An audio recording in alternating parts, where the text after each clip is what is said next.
this evening is the star of The Nanny, which begins its 6th season tomorrow night. Ladies and gentlemen, the one, and we think the only, Fran Drescher.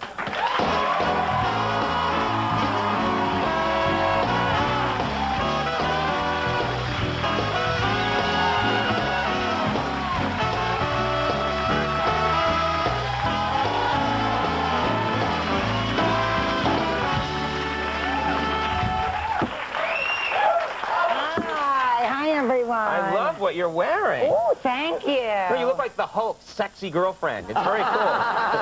Hulk like what Hulk see. What happened? You all right? No, well, I didn't expect it to tip back. It's a more lightweight chair than I thought it was. I pressed a little button in it. That's a perverted show that way. Congratulations on your 50th season. Oh, thank you very much. Yeah, very we're all happy. Thank you. All happy. Yeah, there's been all kinds of press. I've seen you everywhere. I'm on all the cover of magazines. That's right. New York Times. Oh, everywhere. The yeah. works. Playgirl. Really? No. They sold no copies. That never happened before. And, well, congratulations to you. Happy birthday. Today's your birthday, right? Tomorrow. Tomorrow? Yes, thank you. Oh, I thought it was today. Well, last year it was today. I mean, it was on the day that I did you. Did me? Yeah. You were on a year ago, right? On your birthday. Yes. And this year it was. Oh, it's 12:30. Yeah, because so it's happy birthday now because it's 12:30. Yeah, right. It kind of.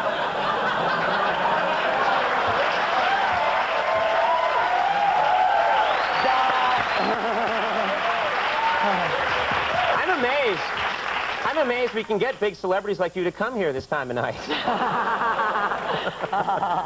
That's like a nappy in the afternoon. Good. That was nice of you. Well, what are you doing for your birthday? How are you going to celebrate it tonight? What are you going to do? Well, you know, I'm going out with a bunch of women. So, I've got 14 girlfriends, and first we're going to see the premiere of The Nanny. Right. Which is a good kickoff for the show because it's the premiere episode. You watch your show with your friends? Well, it's the premiere episode, and after 6 years, I'm going to finally get laid. So, you know, at least I can watch myself do it on TV. Wait. I'll watch it on TV. I ain't getting any action in real life. So at least I can watch myself have a good time on my show. Well, what happens in the plot? I mean, what do you mean you got married, I guess, at the end of last season? Yeah. You finally get married. So do we actually see what happens? You know, I fell overboard in the finale episode. I fell overboard. He dives in after me, and then we get washed ashore in a deserted island. It's not exactly the Blue Lagoon, but it's more like the Jew Lagoon. It's like, it's sexy, but it's also very funny. And we finally do it. We get it on, and it's really a very sexy, hot show. But, you know, it's and do they actually see what happens when you two get it on, or no? You don't see it. It's not like an HBO special where we see...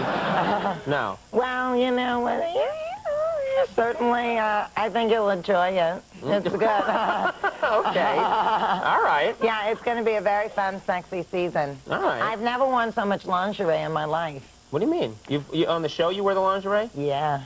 Because we go behind closed doors now because we're married. Oh. So we're doing it. Okay. It's fun. Yeah, I would think that would be fun.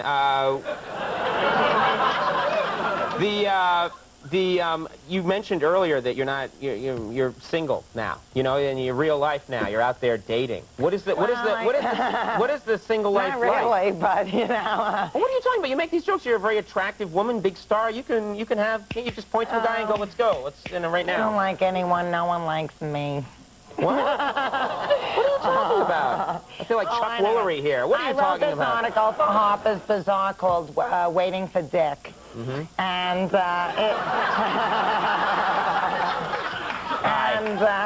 it was inspired. We're still on network, right? Okay, cool. Yeah. You know, it was inspired by this guy that I called, I renamed him Dick in the article, and I called him Mr. Elusive because every time I run into him, he says, "Oh, wow, let's get together," and we make a date, and then I never see or hear from him again. Right. And then there's a guy that's like Mr. No Future, and he is like, you know, you have the best time, and just when it's going really great, he like gets, his feet are so cold, if he were a cartoon, he'd have blocks of ice, the thief. Now, do you call him to his face, Mr. No Future? I mean, Well, maybe that's affecting the date a little bit. He's gone, I swear. I've sworn off to all of them. Right. By the time, you know, the article's already out of date.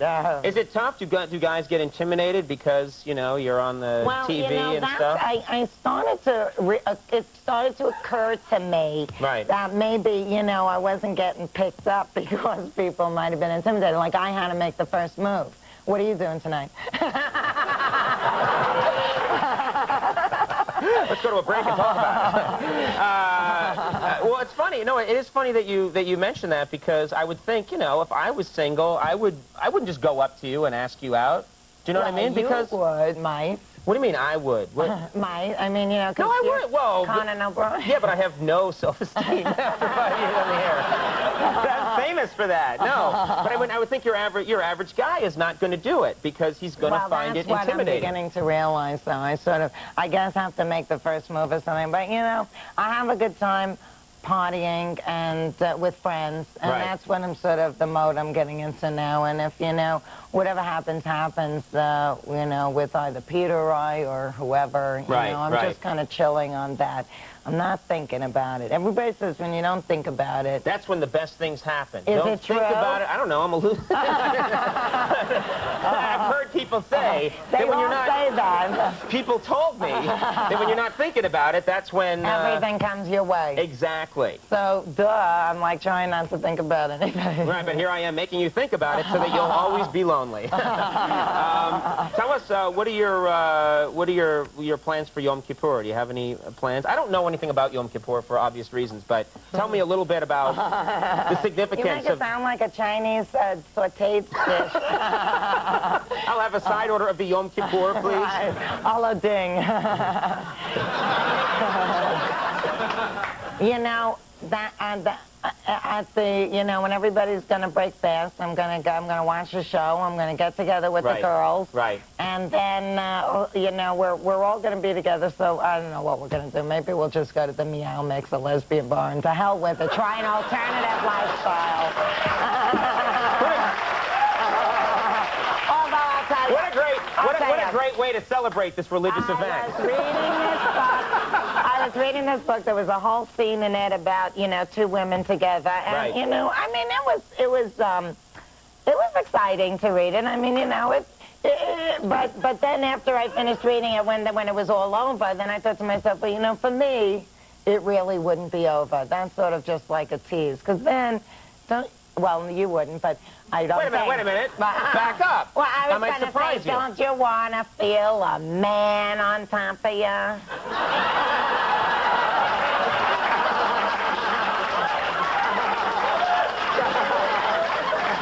You know, there have been times in the last 5 years when I've had a hard time coming up with an answer, but this time I have got no problem. No! Meanwhile, I thought you were going to say you had a hard time, and then...